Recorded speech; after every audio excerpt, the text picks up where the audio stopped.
Today we are having an amazing conversation. Bring your chair, have your seat. This is going to be awesome. So I saw this particular video online and I felt like, no, I have to add my voice to this. This is powerful. So I want us to watch this video together and then we'll discuss about it. Are you ready? Are you ready? Let's get right into it.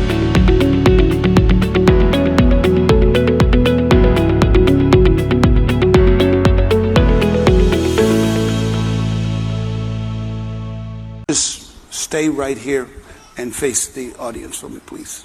Okay. Thank you. Lord, you are amazing. No, seriously. The Lord gave me this demonstration, and I was hoping that they would do exactly what I thought they would do. You have no idea. God, you are so amazing. Stand next to you. See? This is our problem. That's the problem with us. That's exactly what we do.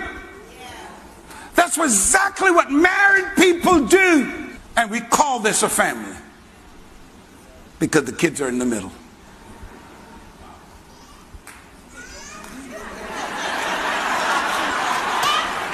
Don't change now. Don't change now. Stay right there.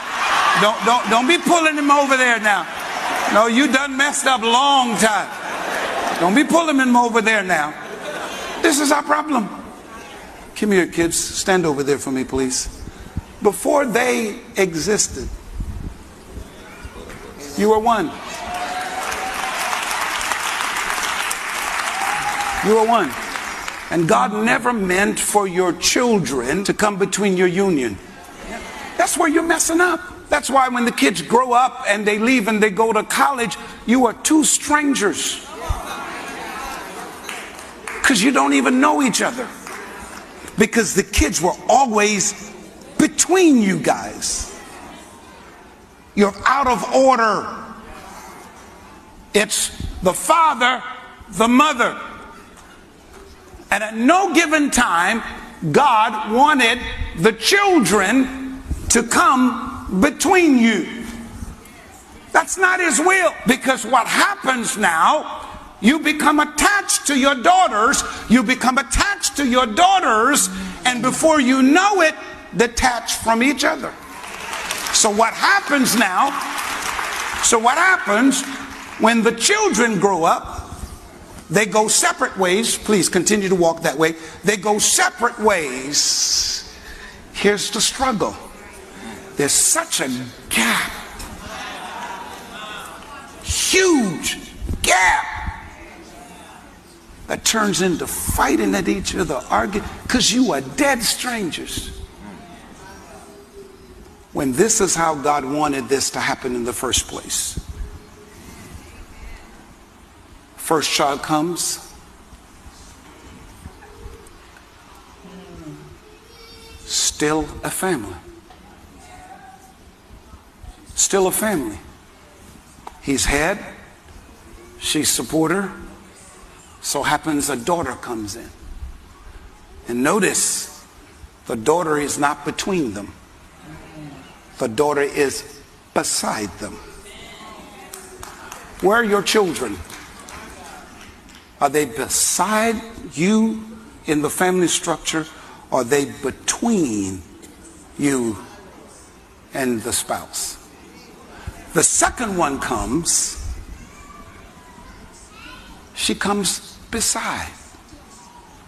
Still one. Still strong. Still leading. So when they go their separate ways to college, they're still one. This is so powerful. This is so powerful. And if there is anything, I'm really grateful to God that myself and my husband, we actually understand this principle even before we got married. Before we got married, my husband has always told me that it is the children beside us, not between us. Not in those exact words, but he would always tell me that the children No, he asked me a question. He asked me a scene. He created a scenario in my eye in one of the time that we went out together when we were still in the relationship, and he was like, "How do I feel how will I feel when we eventually get married and I have to leave my family, and then I will have to take permission from him before I go see them?" And it dawned on me that nothing much. Not like I've stayed with them all my life. I've gone to school. I've went for NYSC and so many things. So it's not like I'm a mommy's boy, mommy's girl, or a daddy's girl kind of thing. And I didn't know the answer that was coming to me after giving that scenario. Guess what my husband said? My husband said that is the same way. If I train my child well, that is the same way my child is also going to live and cleave to his own family. The most important people in marriage is the husband and the wife. The children will always go to start their own family.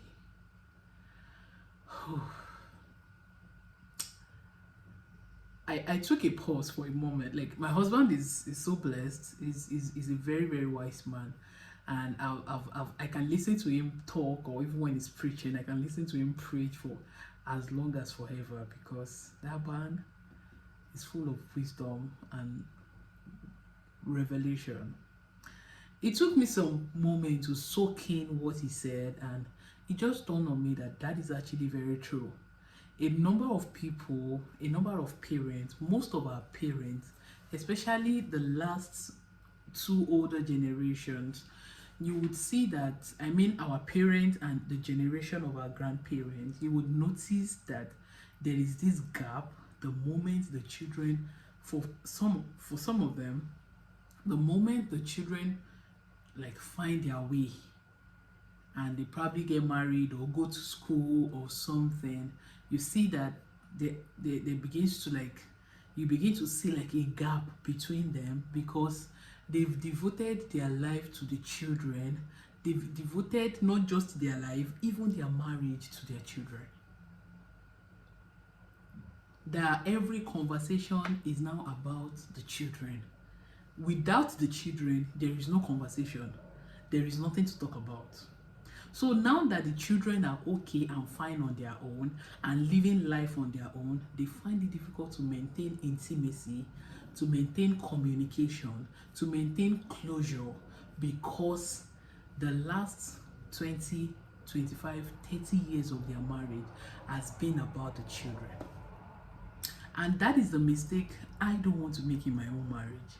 That is the mistake I don't want people to make in their own marriage. And that is the reason why I was so excited when I came across this video online.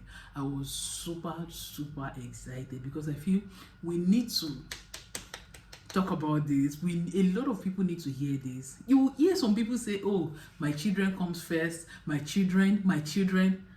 The same children that are going to leave you and go to their own husband or wife's house, they are going to live and cleave just the same way you left your own parent and cleave to your husband. By the time the reality is going to dawn on people like that, it is usually too late. It is usually too late. Trust me, I can relate. It is usually too late. It is important that we understand this from the onset, so that it is easier and better for us to cope with it and build the life with our husband, with our partners, while we're having our children beside us, not between us. See, I could remember there was a time my husband was telling me that if we are going to be having 4 trips in a year, 3 of those trips are going to just be 2 of us. And the one trip is going to be the family trip, which is, myself, my husband, and then our children.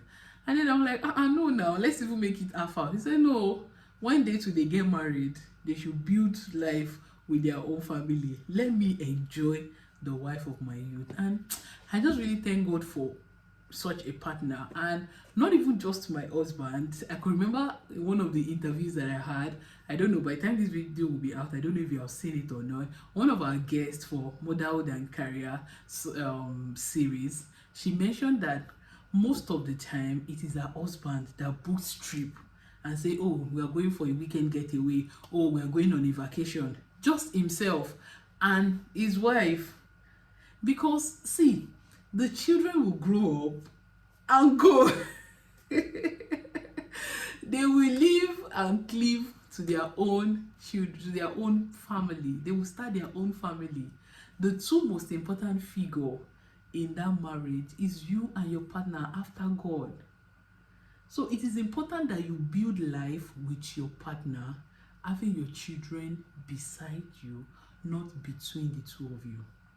And you see those people that used to say, oh, my children comes first, this. I used to tell them, I used to say that when people ask me questions like that, the response I used to give is the fact that anyone who says something like that is a proof that they have actually married wrong.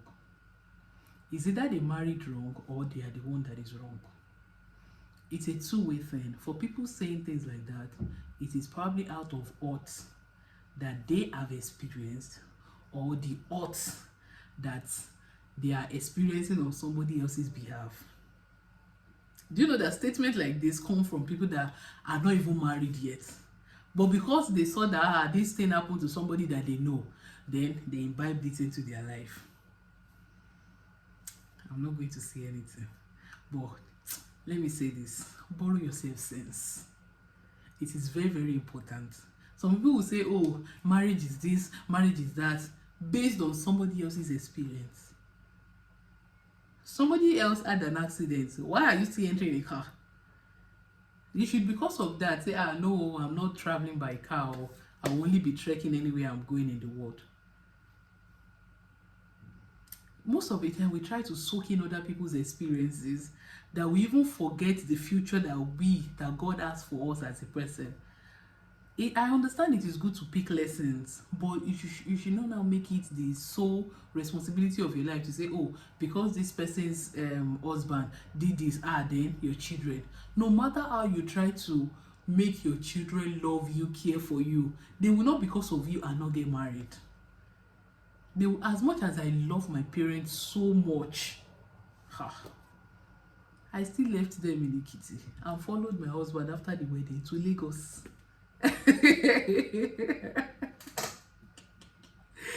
Yes, I left them in Ekiti. After reception like this, I carried everything is already inside my husband's car. Ileya, my new home. Even though I love them so much, that is the same way your children is going to do to you too. So at this point, see, I gave birth to a son. I have a son. And at every point, I'm always reminded that this guy is going to live and cleave. So because of that, I owe it to God. Myself and my husband owe it to God to give you the best of the best that God will have us do. But we don't own you. You are not a property. We thank God for the gift of you. We thank God because you bear our surname and all of that. And God has helped us to be a blessing to you. But I'm not going to hold on to it because, this thing I'm saying also goes to some mother-in-laws. The reason why you see that some mother-in-laws find it difficult to let their children have peace of mind in their marriage is majorly because they have built their life around this guy that they cannot do anything without him. That is the reason why you will see some mother-in-law coming to their son's house to come and stay for 6 months, 1 year, leaving their own husband at home. We are not ready for this conversation. How will you leave your husband at home for 6 months and go and do omugo somewhere else with your son or your daughter? It shows the kind of gap in the marriage. Let's even call a spade a spade. It's a proof that there is already a gap in that marriage, and you're just looking for an opportunity to just let me go, let me no, let me go and catch my breath, or let me go and, you know, I don't know if you get what I'm trying to say. I believe I'm making sense. Because if you look at it, if you have built relationship, communication, companionship, intimacy with somebody, you will not want to leave them for 1 week. How much more 6 months? Sincerely, no one is going to tell me otherwise. Those mother-in-law that used to go and stay in their son's house for 6 months, some will even say as much as 1 year, leaving their own husband at home. See, it's a different case if probably the husband has gone home to be with the Lord, which like the father has gone home to be with the Lord, or the mother has gone home to be with the Lord, and it's just maybe the mother or the father, and then comes to visit you and stay with you. It's totally fine, it's okay. But leaving either the husband, like most of the time it is even the husband that you will leave at home, and then the wife, which is the mother, will now come and spend 6 months with you. Who is taking care of him? Who is tending to his needs? Don't you miss him? I don't know. I've not gotten to that stage in my life, Shabo. I don't think I want to do 1 month without my husband. I could remember when we were growing up, my mom used to tell me that if we give birth to, that she cannot spend more than 2 weeks in our house. That she, except her husband comes with her. I kid you not. Even at that time, my dad was still alive during those period. I lost my dad a year after, a year before my wedding. So even when my mom came to do Omugo, even when she knows that my mother-in-law is very busy and my mother is not there to stay with me, my mom did not spend 2 weeks. At least it was still remaining 1 day for it to make it 2 weeks before my mom left. She has always said it. My 2 reasons: spend time with your husband. I don't want to come and interrupt the relationship between the relationship between you and your husband. 1. Number 2, I'm also going to my husband's house, because I could remember I was asking my mom, okay, I know you used to say this when my dad was alive, but at least there's nobody at home. My mom said, husband's house is at home. Oh gosh, I miss my dad. Like, see, I'm saying all of this to say that we have to prioritize it right from time. I understand that children can want to soak in all the attention, all the love, everything, but we really have to be intentional. I can remember there was a time my husband had to say, oh, when we are talking, except it is like when we are having some kind of conversation, we don't bring in Jason. Because if you're not careful, if you are speaking for 1 hour, you'll be amazed that you are talking about the child for 45 minutes, thereby not having time, that heart-to-heart talk that brought you two together in the first place. I want every new couple to read this, to watch this video rather. I want every young couple, young parents to watch this video, so we don't make that mistake and fall into trap. Because the children will live and cleave. The most important personalities in that relation, in that marriage, in that home, is you and your partner. Know this and know peace. Build relationship with your partner, even though the children are there. Even with the children, create time for yourself. It is after I watched the video that I said, I was telling my husband a couple of weeks back that you're actually right. 3 trips, if it's going to be 4 trips a year, 3 is going to be between just myself and my husband. Because they will go and build life. They will take trips on their own. Most of these trips, those children will not even remember. Well, I'm not saying we should neglect them. I'm not saying we should not build with them. But we should understand priorities. Who is most important? You and your partner, followed by your children. That communion, that intimacy between you two must not change. The children should not be between you. They should be beside you.